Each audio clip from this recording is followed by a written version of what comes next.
Vamos a comenzar la jornada titulada 1519 Reescrituras del Pasado, y en la primera mesa de esta jornada nos van a acompañar los doctores María Alba Pastor, Luis Fernando Granados y Juan Pedro Viqueira, el cual está un poco retrasado pero viene en camino. Y con estas actividades, el Instituto de Investigaciones Históricas da inicio a una serie de eventos que van a tener como finalidad reflexionar sobre esta conmemoración de los 500 años de la llegada de los españoles a este territorio, y también a través de estos eventos se intenta poner a disposición del mayor público posible pues las investigaciones más recientes que se han llevado a cabo sobre estos temas. Efectivamente, porque suele haber un distanciamiento entre lo que produce la historia académica a partir de fuentes y sobre todo a partir de fuentes indígenas y lo que el gran público tiene, el conocimiento que llega al gran público sobre estos temas, por lo cual es importante comenzar a conciliar estas dos visiones. Para comenzar, le doy la palabra a la doctora María Alba Pastor. Bueno, muchas gracias, pues muchas gracias a los investigadores de este instituto por la invitación y muchas gracias a todos ustedes por estar aquí hoy. Pues bueno, tenemos ayer una noticia importante. No la conocemos completamente porque no conocemos las cartas. Entonces, pues como historiadores no nos tenemos que pronunciar demasiado hasta conocer exactamente la fundamentación de esas cartas que López Obrador envió al rey de España y al Vaticano, pero creo que hoy podemos adelantar algunas cuestiones sobre la polémica que seguramente van a levantar. Bueno, pues es un poco 1519 reescrituras del pasado, y yo quisiera comenzar con un señalamiento que es importante, me parece, porque hasta ahora los medios de comunicación, los libros de texto e incluso las historias más universitarias, pues se han basado en el primer relato, que es el relato de Hernán Cortés sobre la conquista de México, que de los 918 días aproximadamente que dura, que pasa desde su primer desembarco en Cozumel hasta la caída de Tenochtitlan, esos 918 días, en las cartas de relación solamente están presentes aproximadamente 100, con mucho. Después, los cronistas posteriores, Andrés de Tapia y Gómara y Bernal y otros cronistas, van a repetir exactamente los mismos hechos que consigna Cortés en sus cartas de relación. Nosotros sabemos que si alguien vivió o tuvo información de testigos presenciales, no debería ser exactamente la misma información. Lo que pasa aquí es que en realidad este relato se colectivizó, se oficializó, y va a ser el fundamento de la historia oficial que aún hoy en día estamos repitiendo. Y esto es bastante grave en términos heurísticos y hermenéuticos para los historiadores. De manera que creo que los 500 años deben sentar las bases para una revisión mucho más detallada y consciente, comparativa incluso de las crónicas, para fijar lo que pudo haber ocurrido y lo que no ocurrió. Yo no soy de las historiadoras que piensan que las cartas de relación son pura ficción. De hecho, la ficción siempre tiene un fundamento en la realidad.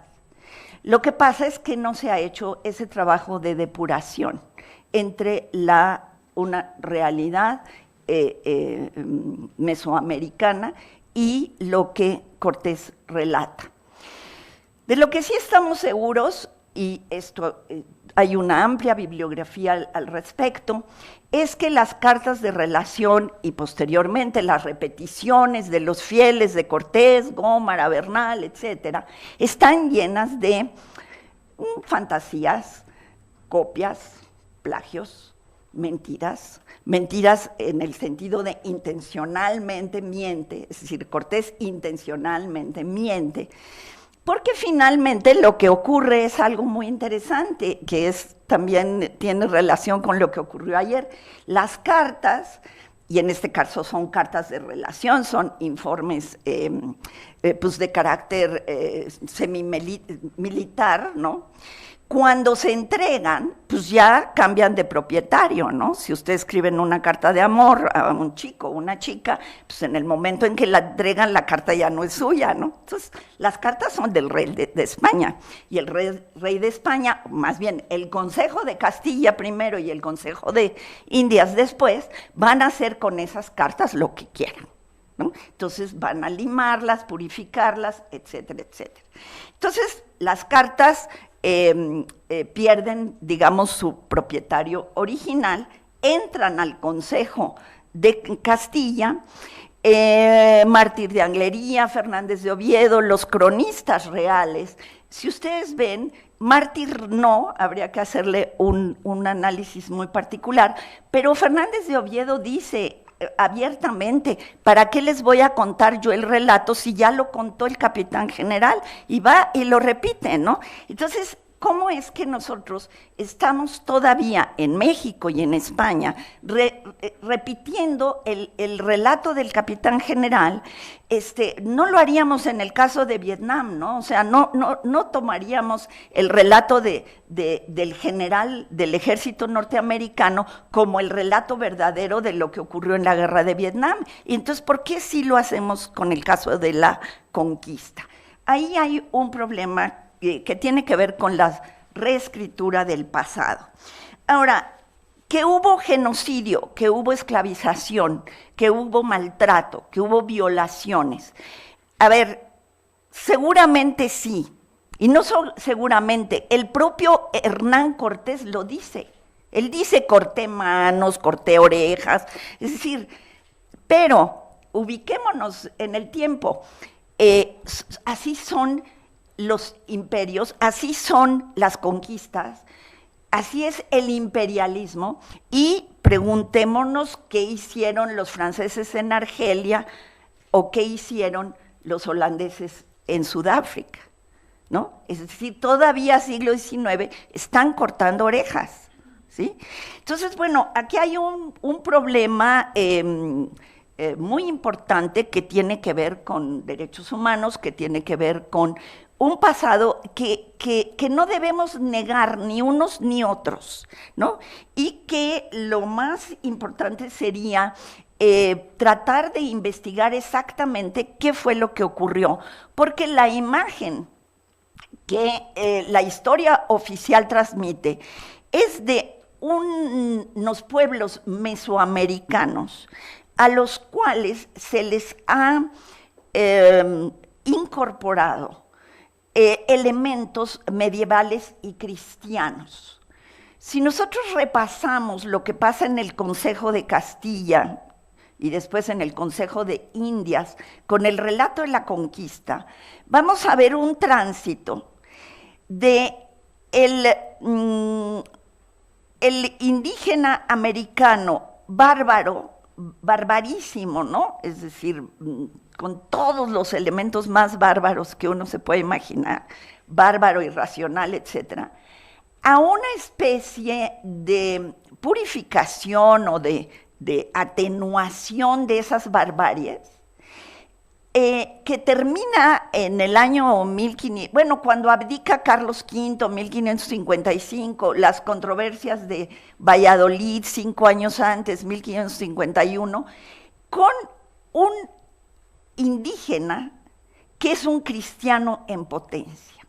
Ha habido un proceso de cristianización y de incorporación del mundo medieval español, hispano, a las sociedades prehispánicas. Entonces, vemos en Sahagún, vemos en Durán, un panteón de dioses, una religiosidad indígena que está contaminada constantemente con mitos mitos bíblicos, mitos griegos, mitos latinos, pero que sí seguramente tiene unos elementos indígenas también, y tenemos como que hacer el deslinde, ¿no?, de unos y otros elementos.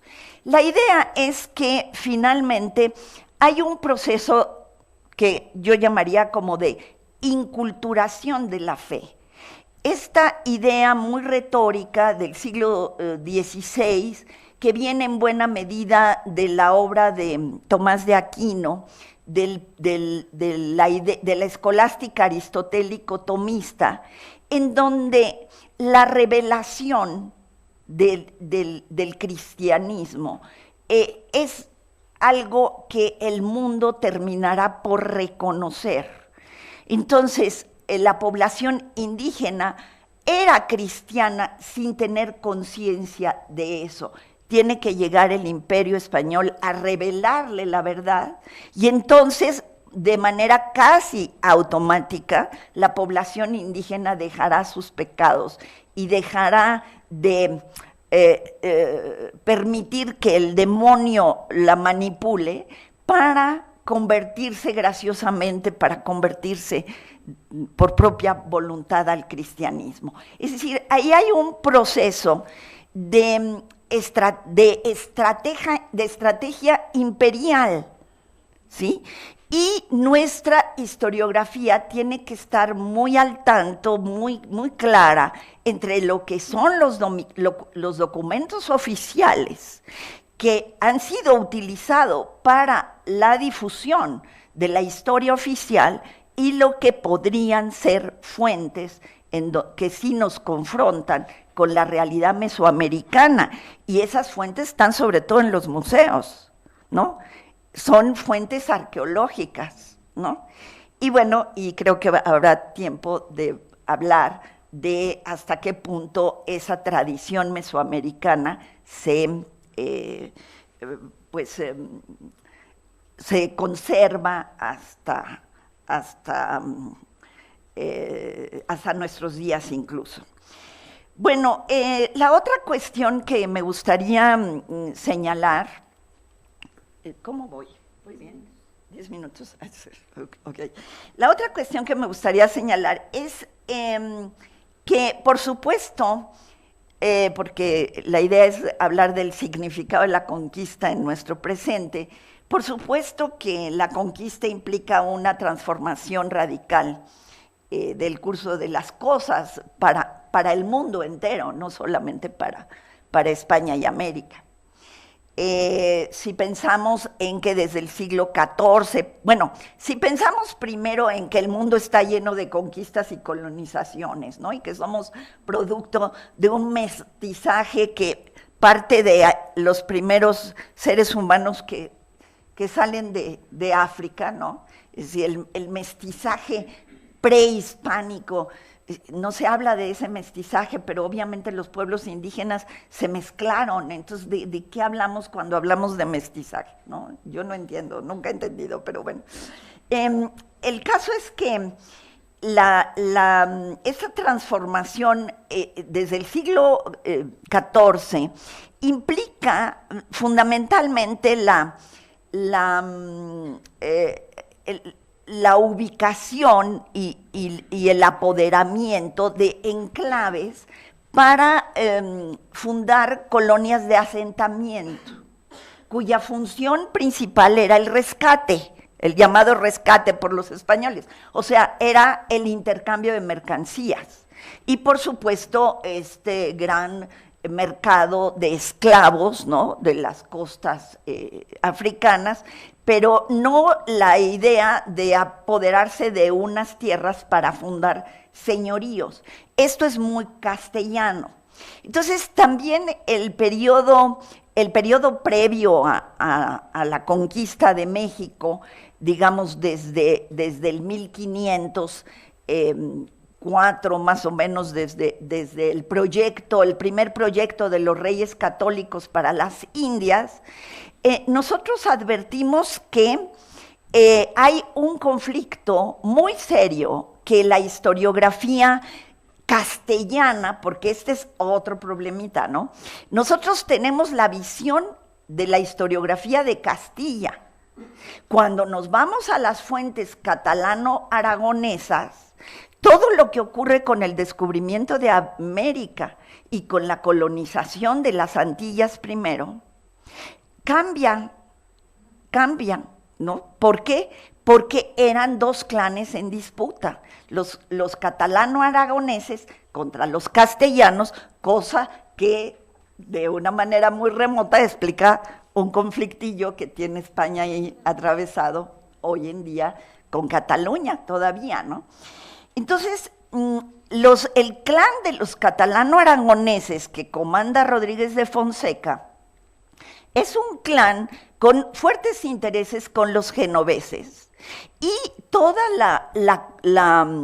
el proceso de desarrollo mercantil desde Cataluña hacia el Mediterráneo es un proceso de desarrollo de un incipiente capitalismo, de un incipiente mercantilismo.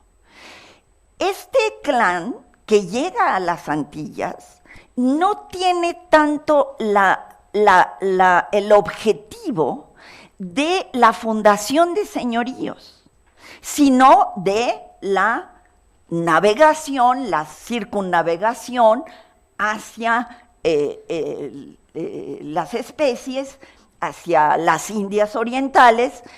Bueno, ya ahora lo sabemos, pero en aquel entonces, pues cuando Hernán Cortés llega a Tenochtitlan, no sabe bien a bien si esto termina o sigue en China, ¿no? O sea, todavía hay un mapa muy impreciso. Entonces, este clan catalano-aragonés tiene más la idea de enriquecerse, pero enriquecerse en el comercio. Y los castellanos, que conquistan América, tienen mucho más el sentido de, pues, de enriquecerse sin trabajar. Ajá. Es el sentido noble de la fama, del honor, del prestigio, va de por medio su estatus social y sobre todo sus aspiraciones a pasar, Cortés a pasar de la hidalguía a la nobleza y otros pues de la peonía casi a la hidalguía y así en este proceso. Entonces hay una, digamos, una conquista desde la España más medieval. Y esto tiene mucho que ver con la alianza, ¿no?, de la monarquía española con la Iglesia Católica. Hay un problema en España de crisis económica en los primeros años del siglo XVI y hay una población un tanto desempleada y también dentro de la Iglesia. Entonces, la colonización va a ser para fundar señoríos aquí. Ellos ven señoríos entre los mexicas y los pueblos, y pues van a fundar señoríos, ¿no? Y esta es una ruta muy distinta, que se agrava con la expansión del luteranismo, del protestantismo por España, en donde América va a salvar el catolicismo, va a de alguna manera a contribuir a la reformulación de un proyecto que en realidad en buena medida define la Escuela de Salamanca, que como ustedes saben, desde antes de las leyes de Burgos, ya estaba en Salamanca y en el convento de San Esteban, lugares de un clero reformado, de un clero que quiere cambiar, ya está y que quiere combatir la simonía y que quiere combatir toda la riqueza acumulada de la Iglesia, están en un proceso de un nuevo proyecto de catolicismo, ¿no? Entonces, van a ser justamente los de la Escuela de Salamanca, Domingo Soto, el representante de España en el Concilio de Trento, y son las ideas de salmantinas, digamos, las que le van a dar sentido a ese concilio, de manera que la Contrarreforma en América se convierte en algo más o menos natural, ¿no? Bueno, pues eso es lo que básicamente lo que yo les quería decir, un poco para abrir posiblemente la discusión. Y muchas gracias.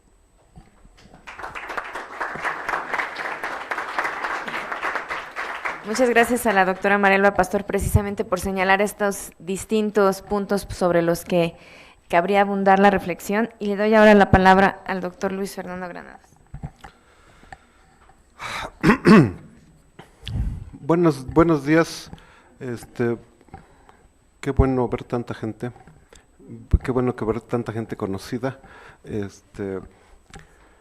Le agradezco al Instituto de Investigaciones Históricas, especialmente a Francisco Quijano, por haberme convocado a esta cosa. Lo que yo quiero plantearles, se los voy a decir rápido, porque si no, hay tantas cosas de las que hablar que seguramente me voy a hacer bolas. Entonces les voy a decir así como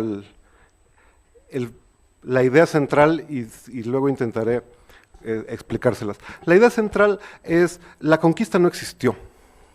No hay tal cosa como la conquista. Segunda cosa, parte de eso, no hay tal cosa como mestizaje. La conclusión que sigue es: casi todo lo que sabemos de lo que ocurrió en el siglo XVI y de lo que ha ocurrido desde el siglo XVI está mal. Necesitamos, creo, no solo, como ha hecho Guy Rosat en Jalapa desde hace 15 años, repensar la conquista, sino, como propone el Instituto de Históricas, ahora reescribir la conquista. Y de paso, inevitablemente, necesitamos reescribir, repensar, reentender la historia mexicana. Entonces, así de humilde es mi propuesta, ¿no? Bueno. Entonces, la parte, como ya para que no crean que estoy delirando, esto que nos contó Marialba ahora de las cartas de Cortés, de las cartas de relación como origen único del relato más conocido de la conquista, es un trabajo importantísimo. Y además muy reciente. Marielba lo acaba de publicar hace 3, 4 años apenas, ¿no? En esos años, es decir, es del año 16 tu artículo, ¿no? Por ahí. Bueno, en el año 15 apareció un libro de una historiadora, originalmente historiadora del arte, Bárbara Mondi, que publicó un libro que publicó el Instituto de Históricas, que cuenta cómo sobrevivió Tenochtitlan y Tlatelolco después de la llamada, después de la batalla que supuestamente destruyó y arrasó Tenochtitlan.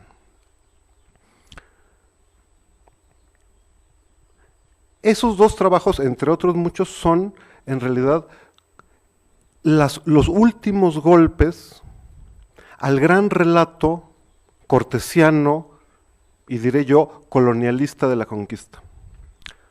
Pero están lejos de ser los últimos.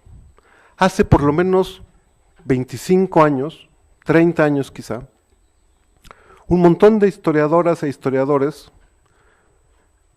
llevaban o se habían dedicado a documentar y entender de maneras muy diferentes lo que entendemos como la conquista, ¿no? Es decir, el cuento de Hernán Cortés y sus 500 valientes que en 900 días y con la ayuda de Santiago Matamoros derrotaron a una de las más grandes civilizaciones habidas en el mundo, ¿no? Y que establecieron a partir del 13 de agosto de 1521 la colonia, ¿no? Yo diría que de los primeros que nos enseñaron que había algo profundamente equivocado en el relato de la conquista es este historiador que se llama Guy Rosat, que trabaja en el INA en Jalapa, Veracruz, que hace veintitantos, 25 años, en 92, publicó un libro que se llama Indios reales e imaginarios en la conquista de México,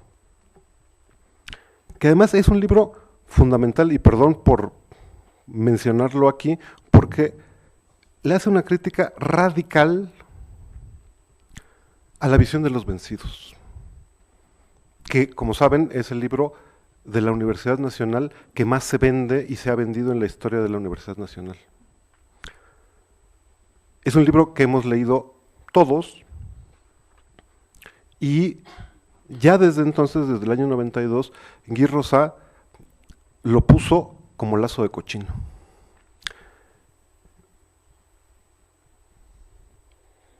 Porque descubrió que muchos de los presagios de Moctezuma, por ejemplo, están en la Biblia o están en las historias romanas.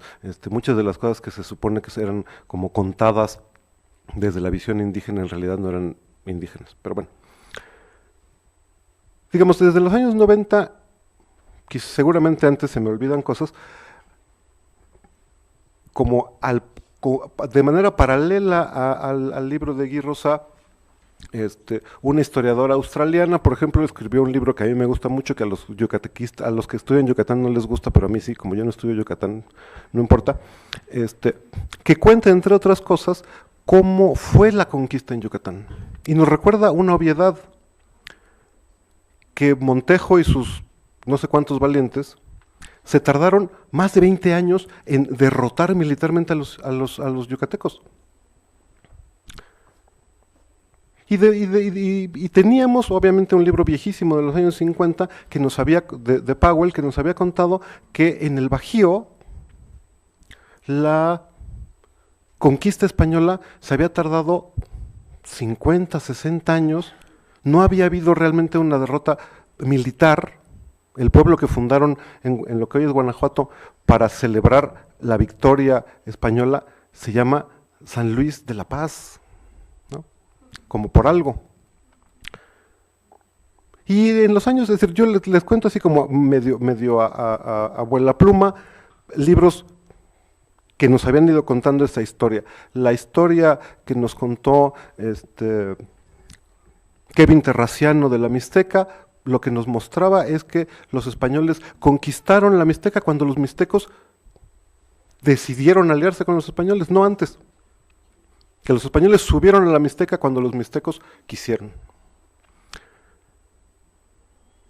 Teníamos otros, es decir, podré multiplicar los ejemplos de libros escritos en los años 80, 90 y lo que va de este siglo, que ya nos habían ido contando en partes, en estudios regionales, que ese cuento que el 13 de agosto de 1521 Hernán Cortés y sus para entonces 1500 valientes habían destruido Tenochtitlan y establecido la colonia, no era cierto. Lo de Bárbara Mondi, lo de María Alba, hay un libro ahora reciente de Matthew Restall, muchos trabajos creo que ya nos habían mostrado en partes que ese cuento de la conquista, pues era eso, un cuento, ¿no? Entonces, lo que en cierto modo es asombroso es que tan serios que somos los historiadores y las historiadoras académicos, como que no nos habíamos dado cuenta, como que no hemos dado el brinco cualitativo que yo encuentro necesario, que es tener conciencia de una historiografía muy rica, muy interesante, que en los últimos 30 años nos ha contado una historia del siglo XVI muy diferente, donde además la idea misma de la transformación radical está bastante en discusión, y que en todo caso la transformación radical, como sabíamos, pero como que tampoco lo reflexionamos lo suficiente, si hay alguna transformación radical, no le debe nada a España, le debe a la viruela, ¿no? Y no obstante, como digo, la abundante, riquísima, interesantísima historiografía que hay en los últimos 30 años quizá sobre el siglo XVI, seguimos anclados en la idea de la conquista. Y hacemos variaciones más o menos grandes del relato cortesiano. En parte porque es el acontecimiento pues como fundante del gran relato de la historia nacional, ¿no? Y pues, de la historia de América, pues. Y si le quitamos esa pieza, pues se nos viene todo abajo, ¿no? Una de las cosas que se nos viene abajo y con la que no podemos entendernos en realidad es la idea del mestizaje. Desde Octavio Paz y antes, obviamente, nos mal enseñaron que somos los mexicanos y las mexicanas somos hijos de Cortés y de la Malinche. Yo creo que ya hay mucho trabajo que ha demostrado que eso no es cierto. Hay un par de libros de un estudiante de Juan Pedro Viqueira, un estudiante del Colegio de Michoacán, Gustavo, ¿cómo se llama? Que escribió un libro precioso que se llama Mestizajes de papel, que son trabajos de historia demográfica, aburridísimos de leer, pero extraordinarios en su método y en sus conclusiones. ¿Y qué demuestran estos trabajos? Que el cuento de que hubo mezcla biológica en el siglo XVI y en el siglo XVII y en el siglo XVIII no se sostiene. En parte porque vinieron 1500 valientes con Cortés. Porque la población de origen europeo, nacida en Europa o que se decía europea, siempre fue notablemente minoritaria en América. Hasta fines del siglo XVIII. La mayoría de la población, desde antes de la viruela y después de la viruela, siguió siendo indígena. Es decir, siguió siendo descrita como indígena, pues, que es lo que importa.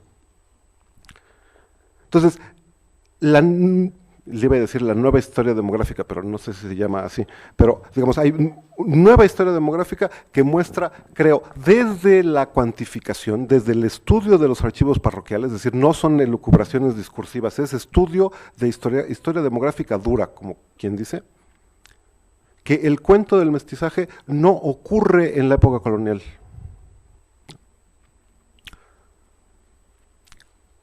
Nos faltan un montón de trabajos, es decir, les estoy contando, hay 2 libros sobre eso, nuevos, hay estudios, aunque en general los estudios que se están impulsando en el Colegio de Michoacán son sobre todo del centro y el norte de Nueva España. Faltan muchos estudios sobre la zona central mesoamericana, pero bueno, los archivos parroquiales ahí están, los mormones nos han hecho un favor inmenso, se puede hacer, ¿no? Y yo creo que se demostrará más o menos lo mismo. Y además están los censos, el último censo colonial, bueno, el primer censo colonial de 1790, ¿qué es lo que nos dice? En las intendencias meridionales, la población descrita como indígena, que vivía como indígena, es arriba del 75%. Entonces, tenemos que tener mucho cuidado, creo, con vincularse la idea del mestizaje como un proceso biológico. Creo que también ha estado cuestionado en las últimas décadas. Bueno. Entonces, sí, hay un montón de historia, de historiografía, de trabajo académico serio, de gente muy buena, muy trabajadora, que nos dice que todo lo que nos han contado está mal. O que el verdadero misterio para mí no es que esté mal el cuento de la conquista. Es, por un lado, ¿por qué seguimos hablando de conquista?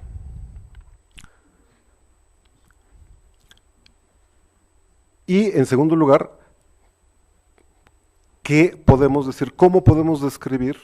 ¿Cómo podemos entender eso que empezó a pasar en el siglo XVI? ¿No? Bueno. Se los adelanto muy rápidamente. Creo que y por eso hablaba del mestizaje hace rato, la razón por la cual seguimos hablando de conquista y seguimos hablando de mestizaje es porque la idea de conquista, sobre todo, forma parte de una explicación metahistórica de la inferioridad americana. Para decirlo en plata, porque se necesita hablar de conquista para seguir creyendo que la civilización es europea y que todo lo que es prieto, chaparro y de pelo lacio es de segunda.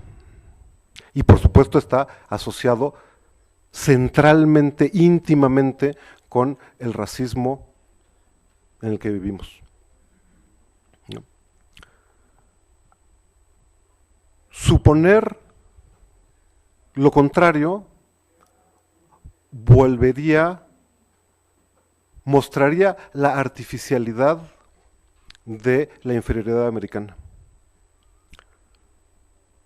Es decir, cuando decimos que todo lo que es prieto, chaparro y de pelo lacio en este país es de segunda, no necesitamos explicar mucho porque sabemos que Hernán Cortés y sus 500 valientes derrotaron al gran Moctezuma o Cuauhtémoc o lo que sea.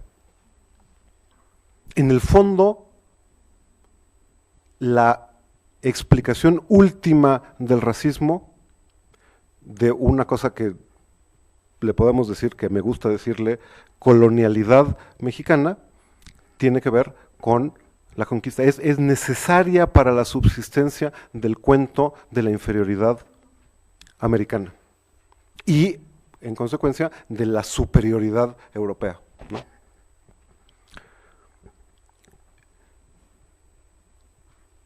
Y yo creo que por eso, Juan Pedro Viqueira, súbete. Entonces yo creo que es por eso que seguimos, que el país sigue cultivando asiduamente el mito de la conquista y es, más allá del ámbito universitario, profundamente hispanista. Yo trabajo en la Universidad Veracruzana y debo decirles que estoy muy ruborizado porque en estas semanas hay una fundación de los 500 años del puerto de Veracruz que llama a celebrar la fundación como un acto de civilización, suponiendo obviamente que lo que había antes era una bola de salvajes medio desnudos que ni siquiera podían vivir en una ciudad, qué sé yo, decir, el tipo de cosas que más o menos así pensamos. Bueno, como creo que ya llegué a mi límite, les debo el cuento de qué es lo que yo creo que sí pasó en el siglo XVI, ¿no? Gracias.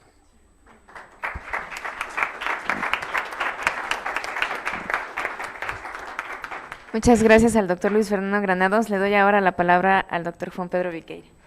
Ahí hay otro.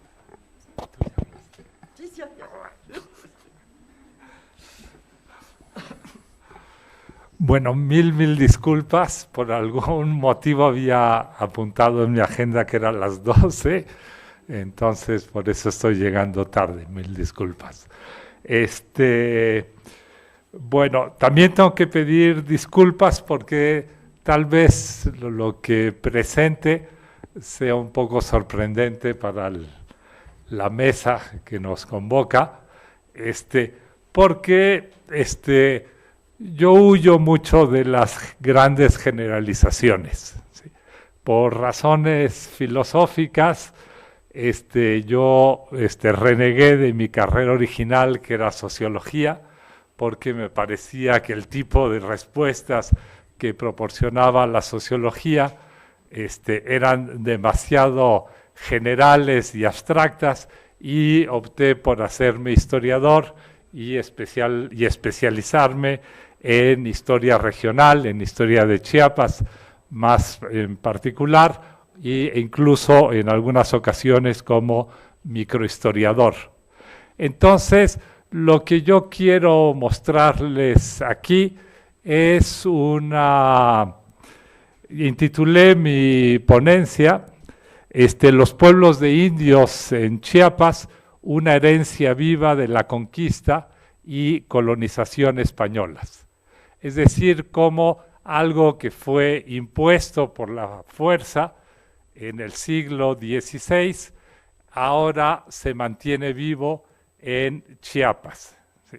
Para darles una idea de lo que les quiero decir, de los 123 municipios que existen hoy en día en Chiapas, 89 derivan directamente de los pueblos de indios que se fundaron durante el periodo colonial. Es decir, el 72% de los municipios de Chiapas tienen su origen en los pueblos de indios. La política de congregaciones que se llevaron a cabo en los reinos americanos del Imperio Español tiene ciertas especificidades en Chiapas que ayudan a entender esta perdurabilidad de los pueblos de indios. La primera de esas especificidades es que en Chiapas fue, a diferencia de lo que sucedió en la Nueva España, fue el primer ciclo de congregaciones, el que tuvo lugar entre 1550 y 1570, el que de alguna manera configuró la distribución de la población en la provincia de Chiapas, ¿sí? Mientras que el segundo ciclo de congregaciones, el que tuvo lugar a fines del siglo XVI y principios del XVII, que en la Nueva España es la base, digamos, de la organización político-territorial, ¿sí? En Chiapas tuvo un impacto muy menor y consistió tan solo en unos pequeños ajustes que se les hicieron a las congregaciones de 1550 a 1570. La otra gran diferencia de Chiapas con muchas partes de la Nueva España es que en el momento de congregar a los indios en pueblos de indios, no se tomó para nada en cuenta la organización político-territorial prehispánica. No es como en la Nueva España, donde muchas veces los pueblos de indios se sobrepusieron a los altépetl o señoríos prehispánicos, sino que en Chiapas la política de congregaciones fue mucho más brutal y mucho más radical. Parte de esa diferencia se nota en una cuestión muy particular. Mientras que en la Nueva España un pueblo de indios se compone de una cabecera y de varios sujetos, en Chiapas los pueblos de indios se componen exclusivamente de la cabecera. Esto también ayuda a comprender por qué, a diferencia de lo que sucedió en Guerrero o en Oaxaca, ¿sí?, los pueblos de indios no conocieron un proceso de división ni en la colonia ni en el siglo XIX. La otra cuestión es que, como les decía, estas congregaciones fueron muy radicales en Chiapas y fue bastante común que indios que habían pertenecido a distintos señoríos, a distintas unidades político-territoriales, se encontraran congregados en un mismo pueblo. Y al mismo tiempo, indios que pertenecían a un mismo señorío, ¿sí?, fueron divididos en varios pueblos. Esto se nota, entre otras cosas, cuando se fija uno en los nombres de las llamadas parcialidades, ¿sí? Como cuando se llevaron a cabo estas congregaciones, todos los indios ya habían sido dados en encomienda, ¿sí? Cuando los dominicos empezaron a congregarlos, pues los encomenderos dijeron, a ver, van a mezclar a mis indios en un pueblo con los indios que pertenecen a otro encomendero. Entonces, para evitar ese problema, se les congregó en barrios distintos, o como les llamaba la Real Hacienda en aquel entonces, en parcialidades distintas. Entonces, hay varios casos en donde la parcialidad de un pueblo lleva el mismo nombre que otro pueblo vecino. ¿Sí? Es, por ejemplo, el caso de la parcialidad de Ocosingo, en Cancuc, ¿sí?, que lleva el nombre del pueblo de Ocosingo, y a su vez la parcialidad de Teultepec, que era es el nombre náhuatl de Oxuc, que se encuentra en el pueblo de Ocosingo. ¿Sí? Tan disparatadas fueron estas congregaciones que incluso, por lo menos en 2 ocasiones, en un mismo pueblo se congregó a indios que hablaban lenguas distintas. ¿Sí? Fue el caso en Zapaluta, ahora la Trinitaria, y en Socoltenango, donde se congregaron a indios que hablaban celtal con indios que hablaban cochó, una lengua que no sabemos muy bien si corresponde al tojolabal o si es una lengua distinta, probablemente emparentada con el tojolabal. ¿Sí? A pesar de que se hizo de alguna manera tabla rasa con la organización político-territorial del prehispánico, ¿sí?, con una única excepción, que es la de Sinacantán. Sinacantán, como desde un principio colaboraron con los españoles, les mantuvieron sus sujetos, siempre y cuando sus sujetos hablaran tzotzil, como la cabecera, y en cambio los sujetos zoques, sí, desde un principio fueron desprendidos del pueblo de Sinacantán. Digamos que a pesar de la brutalidad de esas congregaciones y a pesar de que de alguna manera no se tomó para nada en cuenta las realidades previas, estos pueblos de indios se volvieron los sujetos colectivos más importantes en Chiapas y hoy en día, incluso en la zona de los Altos de Chiapas, son la base de las identidades locales. Cada pueblo de indios tiene su propio traje que lo distingue de los pueblos vecinos y en el pueblo se habla un dialecto del tzotzil o del celtal peculiar de ese pueblo. De tal manera que, en realidad, cuando 2 indígenas se encuentran, ¿sí?, si vienen acompañados de sus mujeres, por el traje ya se sabe a qué pueblo pertenecen, y si son hombres que muchas veces no portan el traje tradicional, basta con que se dirijan 2 frases para que cada quien sepa a qué pueblo pertenece el otro. Esta permanencia hasta nuestros días es todavía más sorprendente si tomamos en cuenta las dificultades con las que se toparon estos pueblos de indios a partir del momento de la independencia. ¿Sí? En el momento en que se construyen los ayuntamientos constitucionales, ¿sí?, pues los no indios, los ladinos, como se dice en Chiapas, podían participar en el ayuntamiento, y en los asentamientos más importantes, pues en realidad desplazaron a los indios de los ayuntamientos y los monopolizaron, ¿sí?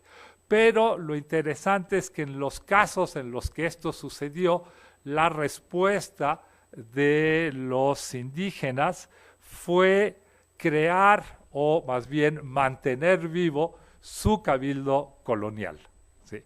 Eso sucedió en Comitán, en Tuxtla, en Chiapa y en San Bartolomé de los Llanos, ¿sí?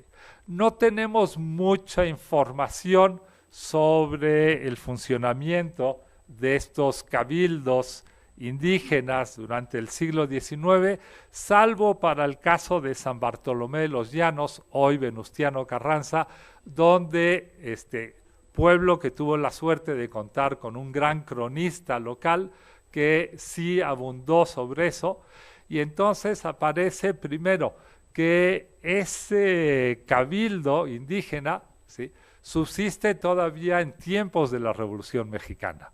Y no solamente subsiste en tiempos de la Revolución Mexicana, sino que como se dan los enfrentamientos entre las tropas carrancistas y los contrarrevolucionarios, como se les llama, mapachistas, ¿sí?, pues es este cabildo indígena el que negocia con los dos bandos enfrentados para que no saqueen demasiado el pueblo, ¿sí? Se presentan como la máxima autoridad capaz de negociar con las tropas armadas. Y este cabildo indígena va a subsistir hasta el sexenio de Lázaro Cárdenas. Es un caso muy excepcional. Ese no es solamente el único problema con el que se enfrentaron, sino que cuando en la Constitución de 1824 se pusieron los requisitos para formar un municipio, ¿sí?, pues muchos pueblos de indios no cumplían con la población del tamaño suficiente para constituirse en municipio, ¿sí?, pero siguieron funcionando en la práctica. Entonces tenemos una lista muy curiosa donde vienen todos los municipios, y hay una parte de la lista que son regularizados y otra parte de las listas que son no regularizados, pero están funcionando de la misma manera, ¿sí? Y al final todos acaban siendo regularizados. Pero en el momento de la República Centralista se decide desaparecer gran parte de los ayuntamientos de Chiapas. Y pues rápidamente se ve que no es posible manejar el estado de Chiapas sin esos ayuntamientos. Y entonces hay una serie de peticiones y finalmente las autoridades, el gobernador de Chiapas dice, bueno, pues que vuelvan a elegir unos cabildos como en la colonia, ¿sí? Y entonces vuelven a elegir sus cabildos que van a funcionar durante la República Centralista. Y de nuevo van a enfrentar un problema similar después de la Revolución Mexicana. Como decreta el municipio libre, es decir, que no puede haber una instancia intermedia entre el Estado y el municipio, se desaparecen los partidos y los jefes políticos o departamentos, pues la élite política emanada de la revolución en Chiapas, decide que es muy peligroso que estos municipios indígenas se autogobiernen sin la supervisión del jefe político. Entonces deciden sencillamente desaparecer 85 municipios de un total de 145 que había en 1912. ¿Sí? Al principio nadie protesta. Al fin, no es la primera vez que les sucede, pueden seguir teniendo sus ayuntamientos, aunque no estén reconocidos por la ley, ¿sí? Pero hay un artículo en la ley que dice que es el presidente municipal el que nombra a los agentes municipales, y muchos pueblos de indios se han convertido en agencias municipales. Y para dar un ejemplo, cuando el presidente municipal intenta nombrar a los agentes municipales de Chamula, Sinacantán y otros pueblos vecinos, pues ahí sí se arma un lío espantoso. Hay miles de protestas y tienen que dar marcha atrás y reconocerle a prácticamente todos los pueblos de indios de nuevo la categoría de municipios, ¿sí? Pero lo más interesante es que hay ciertos casos donde esos pueblos de indios no recuperan su calidad de municipios, ¿sí? Y en esos casos, ¿qué sucede? Por lo menos en la zona poblada por indígenas de lenguas mayances, pues sencillamente conservan su ayuntamiento, su llamado ayuntamiento tradicional, conservan su traje tradicional y obviamente su dialecto específico. Y además va a suceder otro fenómeno curioso cuando se decide que los ayuntamientos deben durar más tiempo que un año, lo cual era la costumbre desde que se fundaron los cabildos indios, ¿sí? Y primero les exigen que duren 2 años y luego 3 años, y eso no gusta para nada en estos municipios indígenas, ¿sí? Hay una historia que yo creo que es un poco mítica, que me contaron en San Andrés Larráinzar, de cómo le intentan dar la vuelta a la ley, ¿sí? Y entonces para cada periodo de 3 años buscan en el pueblo a 3 indígenas que se llamen y se apelliden igual, ¿sí? Y los turnan a uno cada año, ¿sí? Y le hacen creer a la autoridad que es la misma persona, ¿sí? Hasta que las autoridades empiezan a pedir el segundo apellido y se descubre que no son la misma persona, ¿sí? En otros sitios, sencillamente dicen, bueno, pues que haya un ayuntamiento constitucional, como les llaman en Chiapas, que dura 3 años, pero nosotros mantenemos otro, ¿sí? Que es el ayuntamiento tradicional, que solamente va a durar 1 año, ¿sí? Y cada pueblo optó por soluciones distintas. En Chamula son 2 instituciones separadas, ¿sí?